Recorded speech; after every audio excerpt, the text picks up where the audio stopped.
Will the House come to order? Mr. Clerk? Aloha and good afternoon. Today's invocation will be delivered by Representative Darius K. Keela. Will the members who wish to participate please rise? Please stay seated. Hope that works.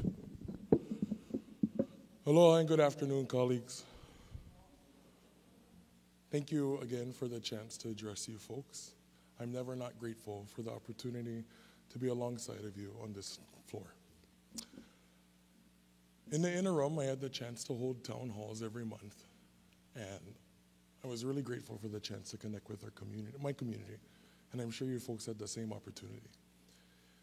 At my town halls, I always start off and just asking folks to come with aloha, but always also asking them as well to listen, to understand and learn instead of listening to respond.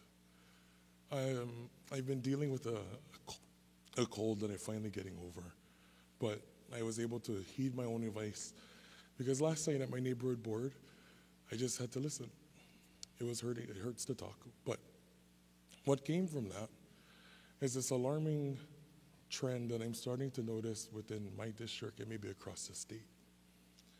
It is no longer we, but instead I. Folks are often looking for what best serves me and what not best serves all of us. And when I think about the lost concept of we, and as we push for I am alarmed and scared to think that the Hawaii we know is in jeopardy. As you all have seen, I have voted no on things, and I have voted yes. There are party ideas that I agree with, and party ideas I do not. There are things from the other party I agree with, and other things I do not. But I think that is the beauty of democracy, is looking for disagreement and looking for similarities and looking for compromise.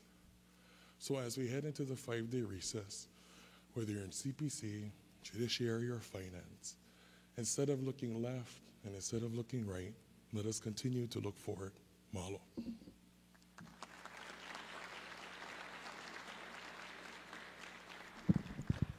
Thank you, Representative Keela.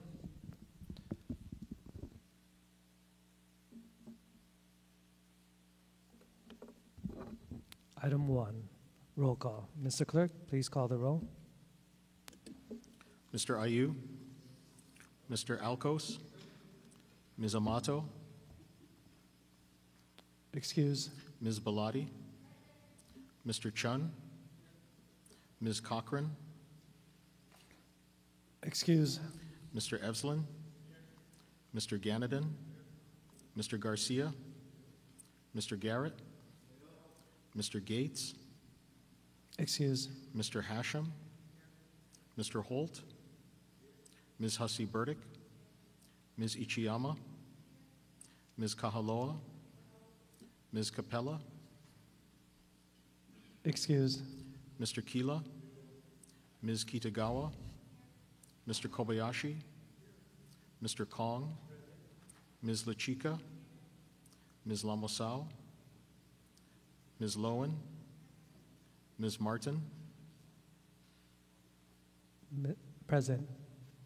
Ms. Martinez, Mr. Matayoshi, Ms. Matsumoto, Mr. Miyake, Ms. Mizuno, Ms. Morikawa, Ms. Nakamura, Mr. Nakashima, Excuse. Mr. Nishimoto, Mr. Onishi, Ms. Peruso, Excuse.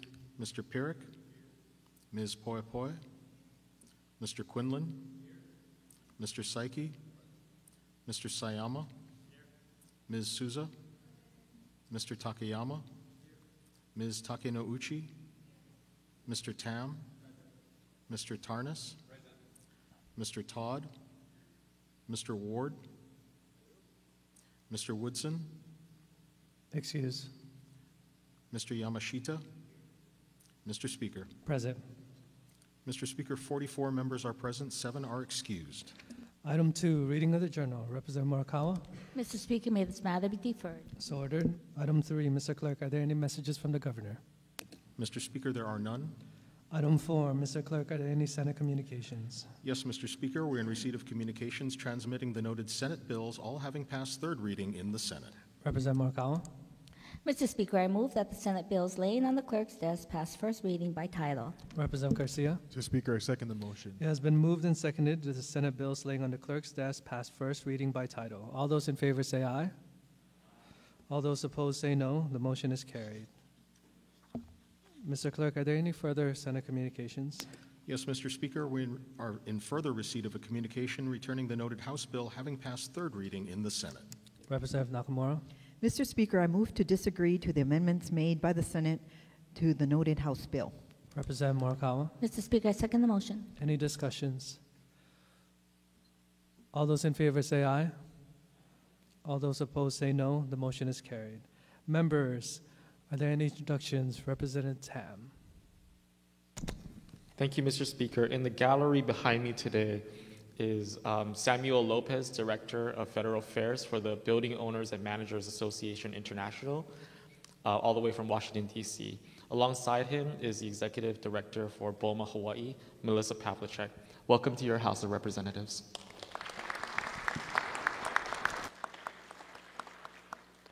Representative Evson. Thank you, Mr. Speaker. In the gallery today, we have members of the Hawaii Water Safety Coalition who are here today for a Water Safety Day. They're on the fourth floor helping teach us all how to prevent drownings.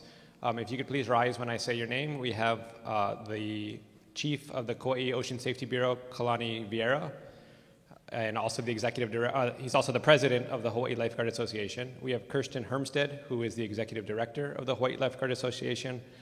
We have Shirley Derego and Ryder Sansano of the Derego Foundation. We have Jessame Town Horner of the Hawaii Water Safety Coalition. And we have Dwayne DeSoto and Matt Coway of Nakamakai. Welcome to your House of Representatives.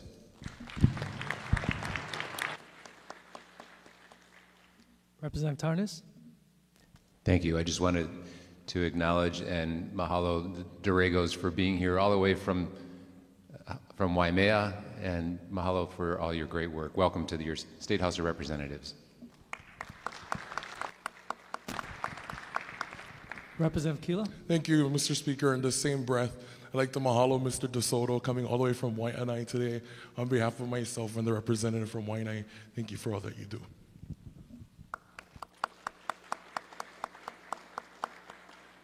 Representative Matsumoto. Thank you, Mr. Speaker. It is my honor and privilege to introduce a former Toll Fellow. We did the CSG Toll Fellows together, Andrew McLean, who's in the audience today. If you can please rise. And he's also joined by members of his family, John, Debbie, David, and Mary. If you can welcome them to the Hawaii State House of Representatives.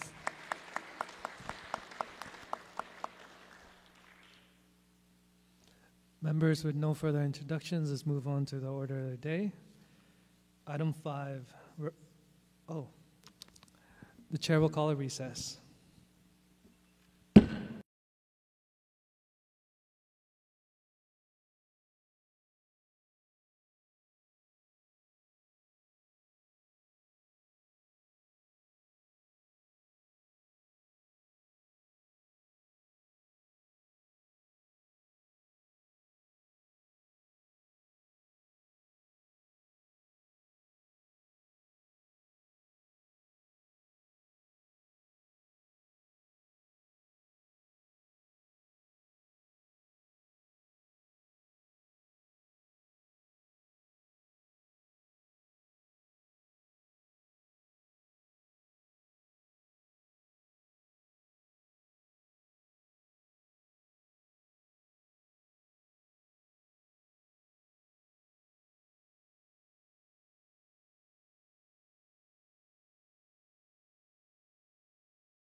Will the House come to order?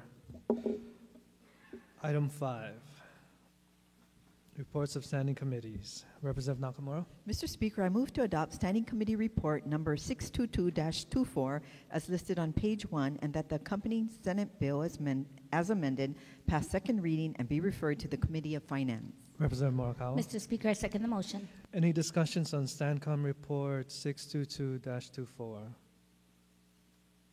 Our members will be taking a voice vote. All those in favor say aye. All those opposed say no. The motion is carried. Representative Nakamura. Mr. Speaker, I move to adopt Standing Committee Report numbers 623-24 through 625-24 as listed on page 2, and that the company House bills as may be amended pass second reading and be placed on the calendar for third reading. Representative Morikawa. Mr. Speaker, I second the motion.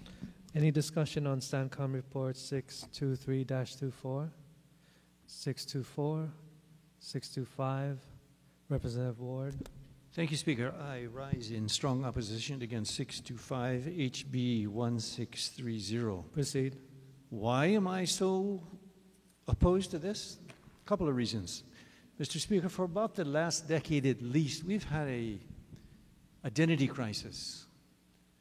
Sometimes we think that we are Los Angeles and we can just build and sprawl way out, or sometimes we think we're Hong Kong and we can build, or maybe not Hong Kong, Singapore in terms of the Stanley Cheng lexicon, that we can just build up or we can build dense. And this is a density bill. This bill says we're in favor of Hong Kong because, Mr. Speaker, this bill says you can build 3 houses on one lot. Can you imagine 3 houses on one lot? Now, look, I'm all for ADUs. ADU says, look, if you can build 800 square feet, you've got a lot that's small, you can actually put another house on. But when it says you can build 3 houses, we've gone to extreme, Mr. Speaker. I want to commend my colleague from the North Shore. They got it right. They said, keep the country country. We've got to adapt, keep Kalihi Kalihi, keep Kapolei Kapolei, keep Hawaii Kai Hawaii Kai. Mr. Speaker, I wish to disassociate my name having signed on this and turned out this bill the way it is. Thank you. Thank you. Representative Martin. No vote, please. So ordered. And I'd like to have the words of the previous speaker adopted as my own. So ordered. Representative Quinlan. In support, Mr. Speaker. Proceed. Thanks. Mr. Speaker, I think that the dream of the 5,000 square foot lot with the white picket fence and the standalone home is unfortunately no longer an economic reality for many of the people that we represent. I'm sure that there will be a lot of comments on this bill, but I want to applaud the author for being so bold. Thank you. Representative Kong. With reservations. So ordered. Thank you, Speaker. Representative Takanouchi. No vote. So ordered. Representative Poi Poi. With reservations. So ordered. Representative Garrett. No vote, please. Thank you. So ordered. Representative Hussey Burdick. No vote. Thank you. So ordered. Representative Chun. Reservations, please. So ordered. Representative Alcos. Reservation. So ordered. Representative Lamasao. With reservations. Thank you. So ordered. Representative Nishimoto. No vote. So ordered. Representative Matsuyoshi. Reservations. So ordered. Representative Sayama. With reservations of brief comments. Proceed. Thank you, Mr. Speaker. First, I do want to extend my appreciation to the Housing Chair on this measure. Based on this overwhelming supportive testimony it did receive in its one hearing, it's clear that you did your due diligence on this. However, I do maintain significant reservations about the implications of this measure on my district that is ground zero for monster home issues in Honolulu. Mr. Speaker, monster homes describe large developments in residential zoned areas which house multiple tenant residences. While some of these developments abide by city zoning ordinances, many others do not. Bad actors like Christy Junglei, who has recently been found to provide false documentation on a construction of a monster home in Kaimaki. My reservation for this measure comes not in its intent to encourage denser housing developments in urban areas, but in the enforcement of the law by the counties. Seeing the many illegal monster homes in my district and across Oahu, I believe my concerns for a lack of enforcement is well-founded. even with the recent ruling by the Honolulu's Building Board of Appeals that fortunately ordered the demolition of an illegal monster home in Kaimuki. The process took 4 years of constant advocacy by residents. While this recent ruling for Kaimuki and a relatively faster and transparent permit process may indicate improvements in the county's ability to prevent, identify, and penalize bad actors, I am still concerned with the changes proposed in this measure would overwhelm an already strained system of enforcement. To be clear, I do believe in the intent of the measure. I do believe the state and counties should encourage denser housing developments. And I believe that single-family homes in urban settings, no matter how well they served the community in the past, fail to address our housing needs now and for the future. It is because of my beliefs and hope for this change that I only vote with reservation. If this measure is to continue further, I hope this body and the public will have ample opportunities to provide testimony as is warranted by a measure that may have broad and serious implications. Thank you. Thank you. Representative Kobayashi. Mr. Speaker, in opposition. Proceed. Mr. Speaker, this is a mystery bill. We don't know many of the details because they are purposely left unspoken. Specifically, this bill revolves around the term missing middle housing, which is defined as an abstract concept. Missing middle housing is defined as a new or existing dwelling unit or a new or existing part of a dwelling unit that includes a kitchen and bathroom, unquote. We don't know how big it will be. We don't know any details except that this is to be defined later by the counties, the very counties that brought us monster homes for lack of implementation, for lack of enforcement. The bill has another feature that talks about any parcel within urban zone lands may be subdivided, consolidated, re-subdivided, provided that all resulting parcels are residentially owned and at least 2,000 square feet in area, quote, except that a county may by ordinance or rule allow residential zone properties smaller than 2,000 square feet. Again, the counties have full leeway without any restriction as to determine what, why, how, and how big. This bill has a further mystery in that it focuses on one area, urban lands which are residentially zoned. I would say that we need to go all out, full force, on the various many situations that have caused our housing shortage. We can do denser apartment areas. We can go into commercial mixed use, industrial mixed use. We have unfortunately slowed the pace in which we have converted agricultural lands into urban lands. There was a time when farms existed in Kunia, Waipio, Waipahu, Leeward Oahu, Ewa, Central Oahu, Mililani, even Hawaii Kai, Aina Haina, even Kahala. All of those lands are now urban. I remember Kaneohe being farmland with a taro patch with a water buffalo, and that whole area from Kaneohe to Temple Valley to Kahaluu is now urban zone. So there are many opportunities to increase where we build denser. This bill affects the people I know best, the people who I know longest in my constituents, constituency, those who are in single-family homes. I feel obliged to support their views and do not feel good about telling them, I don't care about what your lifestyle is. I don't care about density. I don't care about increased traffic and parking problems. And I don't care if there's an increase in renters in your area. For these reasons, I'm voting no against this bill. I would say that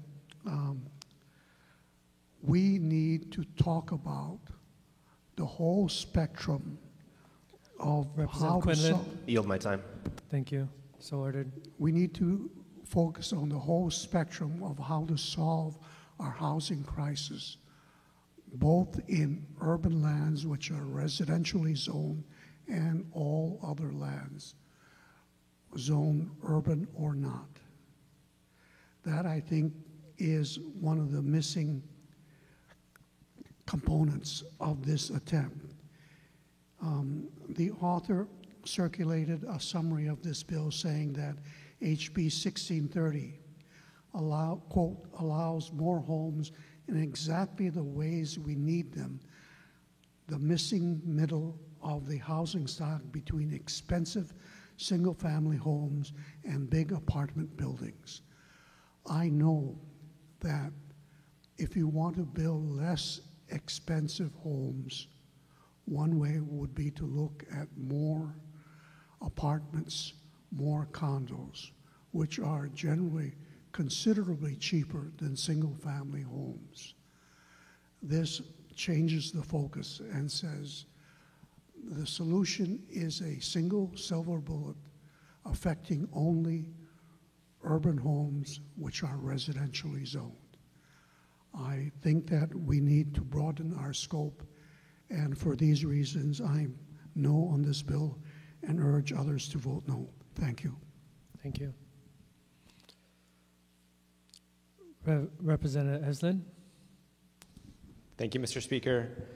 Thank you, members, for all your comments today, and thank you for all of your feedback over the last few months on this bill. Your comments have certainly made it a better bill as amended in our joint committee hearing with Water and Land, Judiciary, and Housing. I just want to provide a little bit of context for the rationale behind the bill and explain a bit on what it does.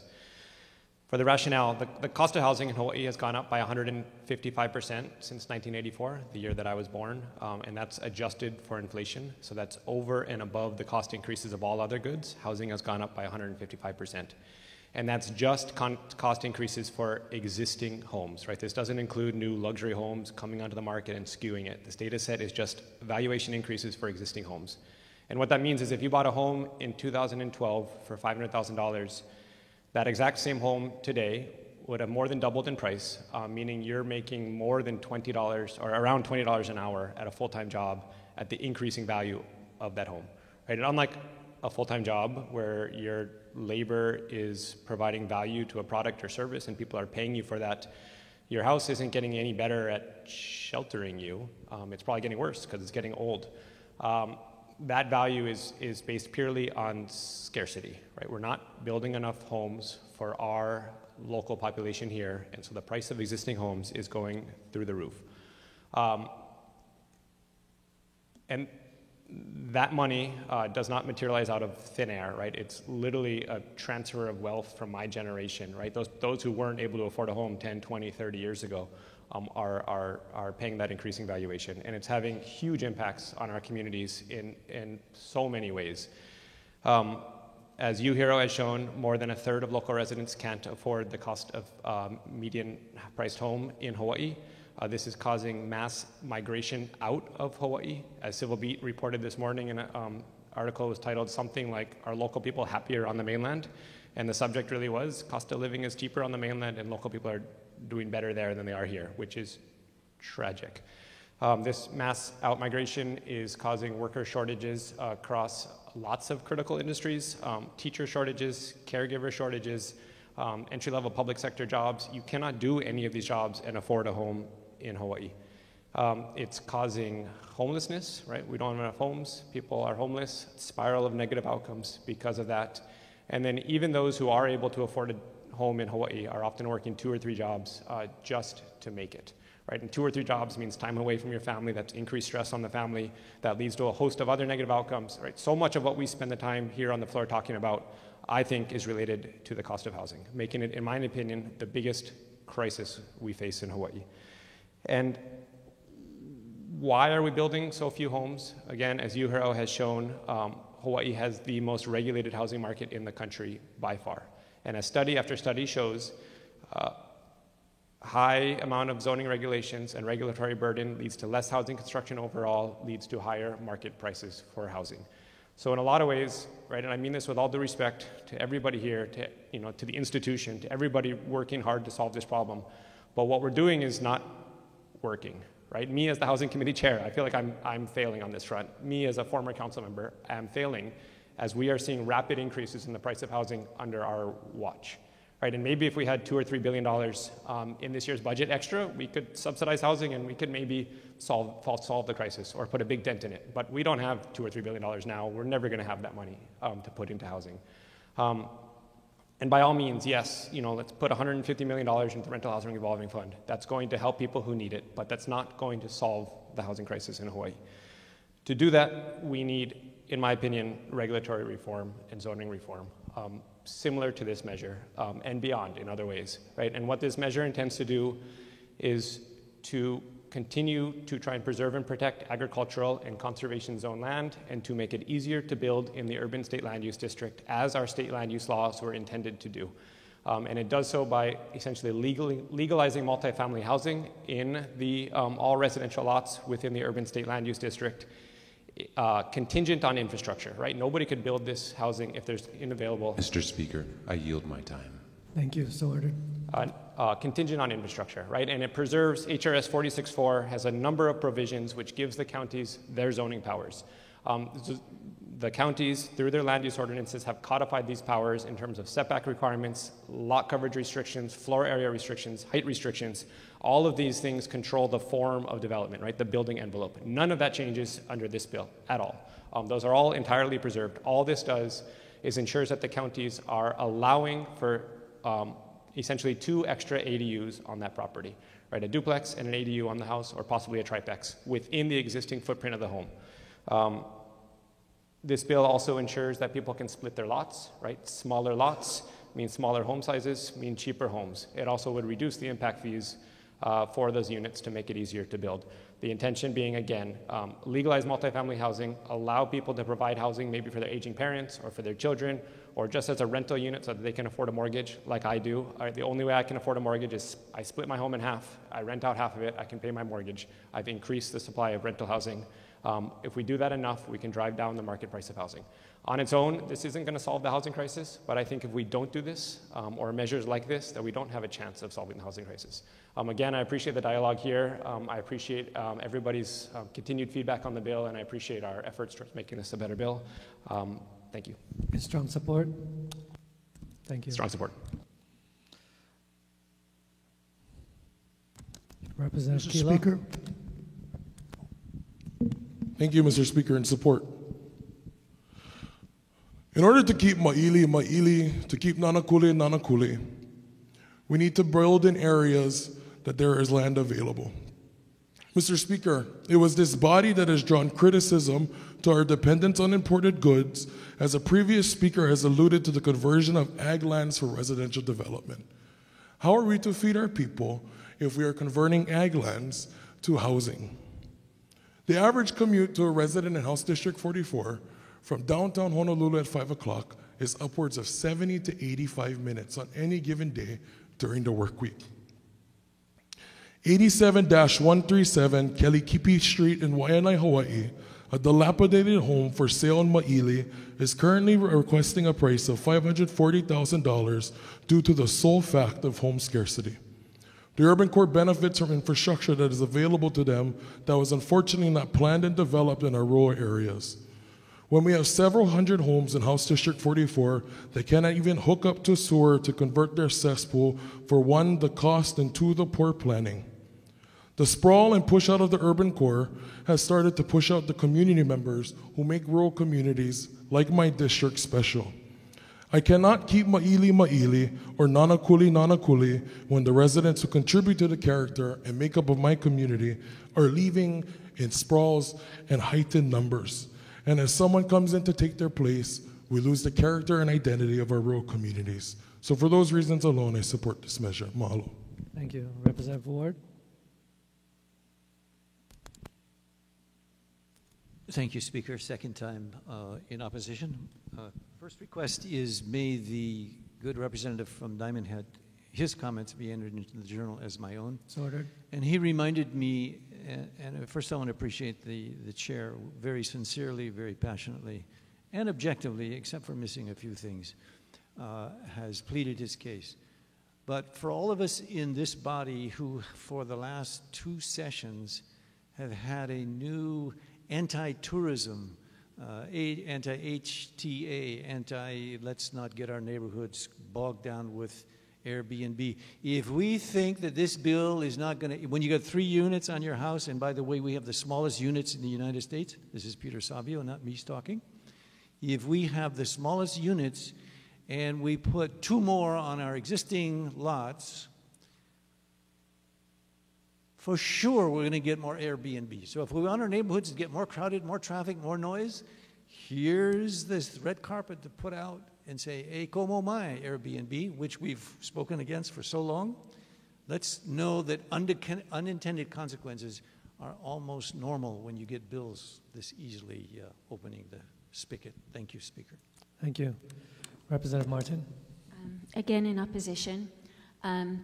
I've been worried about this bill since the first time I saw it because my constituents are very concerned about what they call monster houses. And something that would allow 3 different residences on a single lot started out as 4. That means 5 unrelated adults can live in each one. You can have 15 unrelated adults plus their families living on a single lot. It gets very crowded. It changes the character of the neighborhood.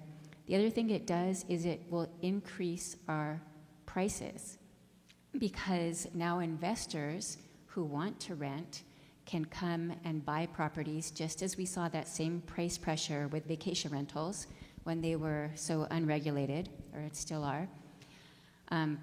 You can, if you know you can have an income stream off your property through multiple rentals, you'll pay more for it. And in my district, people don't only have the dream of being renters, they dream of one day being homeowners, and that price will increase the cost for everyone. In addition, those that do not want to build additional properties on their house and do not want to have rentals, their property values will increase along with their neighbors and their property taxes will go up. We just had a reassessment in property taxes which upset a lot of people in my district, and this would cause, a further increase in value, which people that just want to live there aren't able to capture that value, but they do have to pay the increased taxes. So these are among the reasons that I think the way to address this problem is not through this particular measure, but rather looking at our true urban core to keep moving towards a more walkable lifestyle where people don't need to each own a car. Whereas this does not do that. Thank you. Thank you. Representative Kobayashi. Mr. Speaker, again in opposition. Proceed. This bill, as I said earlier, is a mystery bill. It does not allow 2 more homes to be built. Specifically, it says not allowing 2 or more missing middle homes to be built. So we don't know where there is a cutoff, whether it's 2 more homes or 3 more homes or 4 more homes. That is all to be decided later. And it will be decided by a group of people who I frankly do not have much faith in. We have been told by Honolulu DPP, Department of Planning and Permitting, that monster homes should not exist, that the current laws prohibited monster homes, prohibited homes with 3 kitchens, prohibited homes with 15 bedrooms, but we have them aplenty. The implementation, the enforcement behind our current laws are unfortunately lacking, and I have no reason to believe that they will be drastically improved instantly or quickly through our county government. So again, I am in opposition. Thank you. Thank you. Representative Todd. In support. Proceed. I just wanted to thank the committees who heard this prior for their efforts, particularly the Housing Chair for taking a bold approach. I think it's pretty clear that as the session goes on, should the see action, after today, that maybe there's an opportunity to fine-tune some things, but I'm very supportive of the approach. I think we all should recognize that the state's a very diverse place geographically.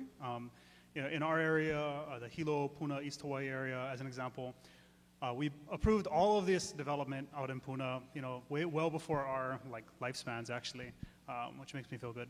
But it probably shouldn't have happened, and that's kind of the sprawl that we're trying to prevent.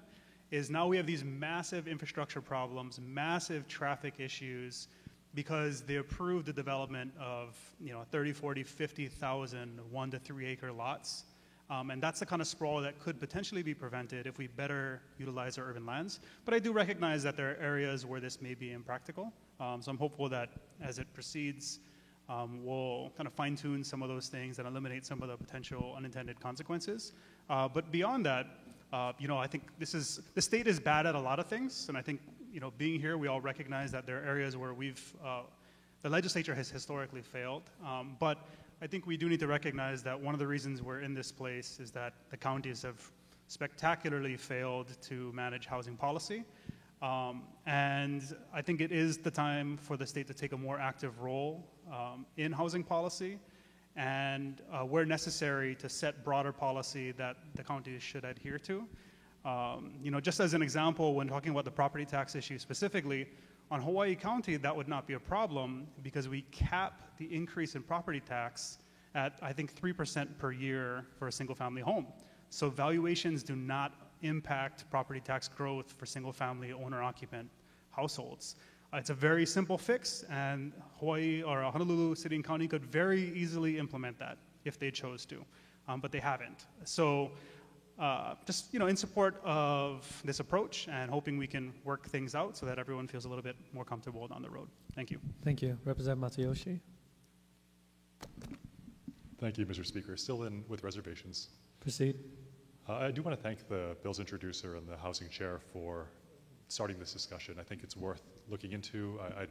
One of the reasons why I'm voting with reservations right now is because I want to see the conversation go forward. I want to see if we do pass it on to the Senate, what discussions and changes happen in the Senate, and then see the final bill before we vote on it. The splitting of lots gives me a lot of trepidation, and I've had discussions with the Housing Chair, who, to his credit, reached out to me to have a very reasonable discussion on this. I think that it will change the character of neighborhoods, or at least has the potential to do so. There's a lot been said about how many lots, how many houses are allowed on one lot, but what concerns me more is what I see in my neighborhoods, where a developer will come in, buy one lot, subdivide it, and build 2 huge houses on it. If this is allowed to be kind of a blanket rule, I am afraid of what's going to happen to our neighborhoods. As for solving the housing crisis going forward, I'm just not sure this is the right approach. I'm not set against it necessarily yet, but I really think that if we need more housing, transit-oriented development is the way to go, at least on Oahu. Building high-density housing near rail stations where we don't need a lot of parking, where we don't need, for kind of lower income, middle income families to not have to have cars and to still have that ability to get to work. I think that's the way to go forward, and I'd love to see us pushing that here. But obviously I welcome the discussion, and I look forward to seeing this bill as it moves. Thank you. Thank you. Representative Kitagawa. Thank you, Mr. Speaker. In support. Proceed. Can I have the words of the Housing Chair adopted as my own and also make a few comments? So ordered. Go on. Thank you. So I think that, I recognize all of the concerns that are shared, and I thank the Housing Chair for starting this conversation because I think it is an important conversation to have when so many in our communities are looking for housing, for affordable housing. We are losing generations because there's a lack of housing. So I see this bill not as just a bill who is going to bring in tourists or short-term rentals, but I see this as an opportunity to bring people's children home, to bring people's grandchildren home, to be able to build another unit on your property easier so that your family can be together instead of moving to the mainland. And that for me is something that my community has been asking for. When I go door to door, people say the concern is that my grandchildren are no longer here. My children moved away to the mainland. I can't see my grandchildren anymore. But this bill starts the conversation to be able to look at how do we encourage multi-generational family housing in our communities? How do we bring our local people home so that there is a place to live that is affordable? So I appreciate the concerns that are shared, but I also just want to note that we're talking about local people. We're not just talking about tourists who are going to come and stay in our neighborhoods. And I also want to highlight that it's important that we keep our ag lands and our preservation lands ag and preservation. People are currently purchasing preservation land to try to go and change it into residential lots. And that is unacceptable, especially for the community that I represent. And so I just feel like it's important that we focus on housing where it's supposed to be and that we preserve and save our ag lands and our preservation lands. Thank you very much. Thank you. Representative Matsumoto. In support. Proceed. And if I can have the words of the Housing Chair and the Vice Chair of Finance inserted to the journal as if they were my own. So ordered. Thank you. Representative Ganadin. In support, Mr. Speaker. Proceed. May I have the words of the Housing Chair as well as the Chair of Transportation inserted to the journal as if they were my own? So ordered. With brief comment. Proceed. Mr. Speaker, I think that when we are discussing building around TOD areas of the urban core, you're talking about urban Honolulu, the kind of neighborhood that I represent. I think that in listening to the intelligent and civil debate that we've had here today, this might be shaping up into a conversation between districts that have Title I schools, that have lower socioeconomic communities, working class communities, versus those that have more, I guess, white collar, established communities. I'm hoping that's not how it is as we continue to debate this and converse about this. I'm hoping that my colleagues here continue to support the Housing Chair in his efforts to bring forth this important conversation and to continue to consider sharing the burden of housing local people. Thank you. Thank you. Representative Garcia. No vote. So ordered. Representative Tam. Thank you, Mr. Speaker. In support, and can I have the words from the representative for Kaneohe and the Housing Chair's words inserted into the journal as if they were my own, and a brief comment? So ordered. Proceed. Thank you. I have gone door to door in my district, and we are a very dense and very urban district, and affordable housing continues to be one of the top issues that they bring up to me. Even though they are living in a dense area, what I can acknowledge is that we have not done enough to ensure that our local families have a place to live and have a shelter over their heads. I'm hoping that this bill will at least begin the conversations for us to really take affordable housing seriously. Thank you. Thank you. Representative Souza. In strong support, Mr. Speaker, and can I please have the words of the Vice Chair of Finance, the Housing Chair, and the representative from Kalihi inserted into the journal as my own? So ordered. Thank you.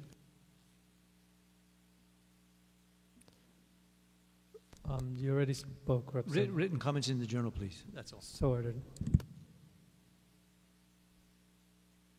All right, members. Chair will take a voice vote. All those in favor say aye. All those opposed say no. The motion is carried. Representative Morikawa for the motion to suspend the rules. Mr. Speaker, I move to suspend the rules of the House in order to consider certain House bills for third reading by consent calendar. Representative Garcia. Mr. Speaker, I second the motion. Any questions? All those in favor say aye. All those opposed say no. The motion is carried. Representative Nakamura. Mr. Speaker, I move to adopt Standing Committee Report numbers 626-24 through 629-24 as listed on page 3, and that the accompanying House bills pass third reading. Representative Morikawa. Mr. Speaker, I second the motion. Any discussions on HB 1588,